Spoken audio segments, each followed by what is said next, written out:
Hello everyone, welcome back to my channel. आज की हमारी पाठ्य योजना का टॉपिक है समानता। सबसे पहले हम कुछ जनरल इन्फॉर्मेशन फिल करते हैं, जैसे विषय सामाजिक अध्ययन, प्रकरण समानता, कक्षा 7th, दिनांक आप यहाँ पर वही दिनांक लिखेंगे जिस भी दिनांक में आप बच्चों को ये लेसन प्लान पढ़ाएंगे। कालांश आप यहाँ पर पीरियड मेंशन करेंगे। अब हम लिखते हैं सामान्य उद्देश्य। ये सब्जेक्ट ओरिएंटेड होते हैं। इसका अर्थ है कि सामाजिक अध्ययन को पढ़कर बच्चों में किस तरह का विकास हो सकेगा। तो छात्राएं नागरिकों के अधिकारों और कर्तव्यों से अवगत हो सकेंगी। छात्राओं में लोकतांत्रिक नागरिकता का विकास करना। छात्र देश की सामाजिक व राजनीतिक व्यवस्था का ज्ञान प्राप्त कर सकेंगे। छात्राओं के व्यक्तिगत का विकास करना। छात्राएं आदर्श नागरिकता का ज्ञान प्राप्त कर सकेंगी। अब हम लिखते हैं विशिष्ट उद्देश्य। यह टॉपिक ओरिएंटेड होते हैं। जैसे कि पहला उद्देश्य है भावात्मक उद्देश्य। छात्राएं समानता विषय में रुचि विकसित कर सकेंगी। ज्ञानात्मक उद्देश्य, छात्राएं समानता विषय में बोध कर सकेंगी। क्रियात्मक उद्देश्य, छात्राएं समानता विषय से संबंधित चार्ट बना सकेंगी।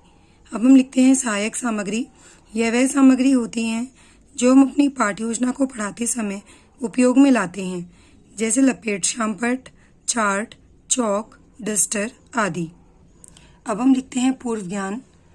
जैसे कि हमारा प्रकरण है समानता, तो हम यह मानकर चलते हैं कि छात्राओं को समानता विषय से संबंधित सामान्य जानकारी है। अब हम लिखते हैं प्रस्तावना प्रश्न। इन प्रश्नों को हम अपनी पाठ्य योजना को पढ़ाने से पहले बच्चों से पूछते हैं, जिससे कि हम ये जान सकें कि उनको हमारे टॉपिक से रिलेटेड कितनी प्रीवियस नॉलेज है। यह संख्या में 4 से 5 होते हैं और इन प्रश्नों को हम जिगजैग फॉर्म में बनाते हैं। जैसे कि पहले प्रश्न का जो भी उत्तर आएगा, हमारा दूसरा प्रश्न उसी से संबंधित होता है। इसके लिए हम एक टेबल बनाते हैं जिसमें लिखते हैं क्रम संख्या, छात्राध्यापिका क्रिया और छात्रा क्रिया। पहला प्रश्न है, बच्चे विद्यालय में क्यों जाते हैं? तो बच्चे आंसर करेंगे शिक्षा प्राप्त करने के लिए। भारत में लड़के और लड़कियों की शिक्षा में क्या अंतर है? तो बच्चे आंसर करेंगे लड़कों को अच्छी शिक्षा दी जाती है जबकि लड़कियों को नहीं। लड़कों को अच्छी शिक्षा देना तथा लड़कियों को नहीं क्या कहलाता है? तो बच्चे आंसर करेंगे भेदभाव। अब हमारा अगला प्रश्न है, लड़के व लड़कियों में भेदभाव न करने को क्या कहेंगे? तो बच्चे आंसर करेंगे समानता। समानता के विषय में आप और क्या समझते हैं? हो सकता है कुछ बच्चे इसका आंसर दें और हो सकता है कुछ बच्चे इसका आंसर ना दे पाएं। हम यहाँ पर लिखेंगे संभावित उत्तर। अब हम लिखते हैं उद्देश्य कथन। छात्राओं, आज हम समानता के विषय में विस्तार पूर्वक अध्ययन करेंगे। अब हम शिक्षण बिंदु लिखते हैं। इसके लिए हम एक टेबल बनानी होती है जिसमें लिखते हैं शिक्षण बिंदु, अपेक्षित व्यवहारिक उद्देश्य, शिक्षण अधिगम अनुभव, छात्राध्यापिका क्रिया, छात्रा क्रिया, शिक्षण विधि प्रविधि एवं सहायक सामग्री और मूल्यांकन। हमें अपनी पाठ्य योजना से संबंधित 3 शिक्षण बिंदु बनाने होते हैं। पहला शिक्षण बिंदु है समानता का अर्थ। अपेक्षित व्यवहारिक उद्देश्य में लिखेंगे छात्राएं ज्ञान का प्रत्यास्मरण करेंगी। विकासात्मक प्रश्न, लड़के और लड़कियों को समान अधिकार देना क्या कहलाता है? तो बच्चे आंसर करेंगे समानता। समानता के विषय में आप और क्या जानते हैं? हो सकता है कुछ बच्चे इसका आंसर दें और हो सकता है कुछ बच्चे इसका आंसर ना दे पाएं। हम यहाँ पर लिखेंगे संभावित उत्तर। हमने यहाँ पर बच्चों से प्रश्न पूछे हैं, इसलिए शिक्षण विधि प्रविधि में लिखेंगे प्रश्नीकरण प्रविधि। अब हम अपेक्षित व्यवहारिक उद्देश्य में लिखेंगे छात्राएं समानता के विषय में बोध कर सकेंगी। छात्रा अध्यापिका क्रिया, समानता का अर्थ यह है कि प्रत्येक व्यक्ति से उसकी आवश्यकता का ध्यान रखते हुए व्यवहार करना, प्रत्येक व्यक्ति को उसकी क्षमता के अनुसार काम करने का अवसर प्रदान करना। लोकतंत्र नागरिकों की क्षमता को बढ़ावा देता है। हमारे देश में सभी को समानता का मौलिक अधिकार है। छात्रा क्रिया में लिखेंगे सभी छात्राएं ध्यानपूर्वक सुनेंगी तथा शामपट कार्य को अपनी उत्तर पुस्तिका में अंकित करेंगी। हमने ये शिक्षण बिंदु बच्चों को समझाया है, इसलिए शिक्षण विधि प्रविधि में लिखेंगे कथन विधि। और अंत में हम अपनी शिक्षण बिंदु से संबंधित एक प्रश्न बच्चों से पूछते हैं, जिससे कि हम यह जान सकें कि बच्चों को कितना समझ में आया है और कितना नहीं। तो हमारा मूल्यांकन प्रश्न है, समानता से आप क्या समझते हैं? अब हम पहले की तरह ही टेबल बनाते हैं और अपना दूसरा शिक्षण बिंदु लिखते हैं। समानता के प्रकार। अपेक्षित व्यवहारिक उद्देश्य में लिखेंगे छात्राएं ज्ञान का प्रत्यास्मरण करेंगी। विकासात्मक प्रश्न, समानता एक प्रकार का क्या है? तो बच्चे आंसर करेंगे मौलिक अधिकार। समानता के प्रकार बताइए। हो सकता है बच्चे इसका आंसर ना कर पाएं, हम यहाँ पर लिखेंगे संभावित उत्तर। हमने यहाँ पर बच्चों से प्रश्न पूछे हैं, इसलिए शिक्षण विधि प्रविधि में लिखेंगे प्रश्नीकरण प्रविधि। अब हम अपेक्षित व्यवहारिक उद्देश्य में लिखेंगे छात्राएं समानता के प्रकारों के विषय में रुचि विकसित कर सकेंगी। छात्रा अध्यापिका कथन। समानता के प्रकार। समानता के निम्नलिखित प्रकार हैं। प्राकृतिक समानता। प्राकृतिक समानता का अर्थ है कि प्रकृति ने सभी व्यक्तियों को समान रूप से पैदा किया है। नागरिक समानता। नागरिकता समानता से तात्पर्य है कि सभी लोगों को नागरिक अधिकार और स्वतंत्रताएं समान रूप से मिलनी चाहिए। राजनीतिक समानता। सभी लोगों को धर्म, रंग, जाति, जन्म आदि के आधार पर बिना किसी भेदभाव किए समान रूप से राजनीतिक अधिकार मिलना राजनीतिक स्वतंत्रता है।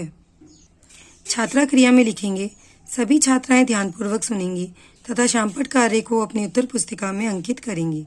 यहाँ पर हमने ये शिक्षण बिंदु बच्चों को समझाया है, इसलिए शिक्षण विधि प्रविधि में लिखेंगे कथन विधि और अपने शिक्षण बिंदु से संबंधित बच्चों को एक चार्ट बनाकर दिखाएंगे, जिसका एक छोटा रूप हम अपनी पाठ्य योजना में भी चिपकाएंगे। यहाँ पर हमने बच्चों को चार्ट पेपर दिखाया है, इसलिए शिक्षण विधि प्रविधि में लिखेंगे प्रदर्शन प्रविधि। और हमारा मूल्यांकन प्रश्न है नागरिक समानता से क्या अभिप्राय है? अब हम पहले की तरह ही टेबल बनाते हैं और हमारा तीसरा शिक्षण बिंदु है समानता के अन्य प्रकार। अपेक्षित व्यवहारिक उद्देश्य में लिखेंगे छात्राएं ज्ञान का प्रत्यास्मरण करेंगी। विकासात्मक प्रश्न, बिना किसी भेदभाव के सभी को समान रूप से देखना कौन सी समानता है? तो बच्चे आंसर करेंगे राजनीतिक समानता। समानता के अन्य प्रकारों के विषय में आप और क्या समझते हैं? हो सकता है कुछ बच्चे इसका आंसर दें और हो सकता है कुछ बच्चे इसका आंसर ना दे पाएं। हम यहाँ पर लिखेंगे संभावित उत्तर। यहाँ पर अपने बच्चों से प्रश्न पूछे हैं, इसलिए शिक्षण विधि प्रविधि में लिखेंगे प्रश्नीकरण प्रविधि। अपेक्षित व्यवहारिक उद्देश्य में लिखेंगे छात्राएं समानता के अन्य प्रकारों के विषय में रुचि विकसित कर सकेंगी। छात्रा अध्यापिका क्रिया। आर्थिक समानता। सभी को आर्थिक विकास का समान अवसर उपलब्ध कराना आर्थिक समानता है। कानूनी समानता। कानूनी समानता से तात्पर्य है कि सभी कानून की दृष्टि में समान हैं। सामाजिक समानता। सामाजिक दृष्टि से सभी व्यक्ति समान हैं, किसी आधार पर व्यक्ति व्यक्ति में अंतर नहीं। नैतिक समानता। नैतिक समानता का अर्थ नैतिक विकास के समान अवसरों से है। छात्रा क्रिया में लिखेंगे सभी छात्राएं ध्यानपूर्वक सुनेंगी तथा शामपट कार्य को अपनी उत्तर पुस्तिका में अंकित करेंगी। यहाँ पर हमने बच्चों को यह शिक्षण बिंदु समझाया है, इसलिए शिक्षण विधि प्रविधि में लिखेंगे कथन विधि। और हमारा मूल्यांकन प्रश्न है सामाजिक समानता किसे कहते हैं? अब हम लिखते हैं पुनरावृत्ति प्रश्न। यह प्रश्न रिक्त स्थानों की पूर्ति कीजिए, मिलान कीजिए, सही गलत, एक शब्द में उत्तर दीजिए या पूर्ण वाक्य में उत्तर दीजिए हो सकते हैं। हमारा प्रश्न है पूर्ण वाक्य में उत्तर दीजिए। समानता का क्या अर्थ है? राजनीतिक समानता किसे कहते हैं? अब हम लिखते हैं शामपट कार्य। इसके लिए हमें ब्लैक बोर्ड की तरह ही एक ब्लैक चार्ट अपनी पाठ्य योजना में चिपकाना होता है और उसमें ब्लैक बोर्ड की तरह ही एंट्रीज फिल करते हैं, जैसे विषय सामाजिक अध्ययन, प्रकरण समानता, कक्षा 7th, दिनांक और कालांश आप अपने अनुसार ही लिखेंगे। समानता प्रत्येक व्यक्ति की उसकी आवश्यकता का ध्यान रखते हुए व्यवहार करना।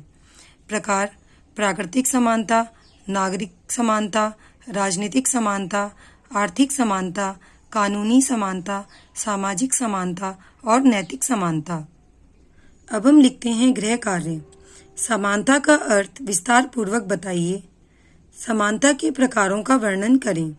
संदर्भ पुस्तिका NCERT द्वारा अनुमोदित कक्षा 7th की सामाजिक अध्ययन की पाठ्य पुस्तक। यदि आपको ये वीडियो अच्छी लगी हो तो प्लीज़ वीडियो को लाइक करें, शेयर करें और मेरे चैनल को सब्सक्राइब करें। Thank you.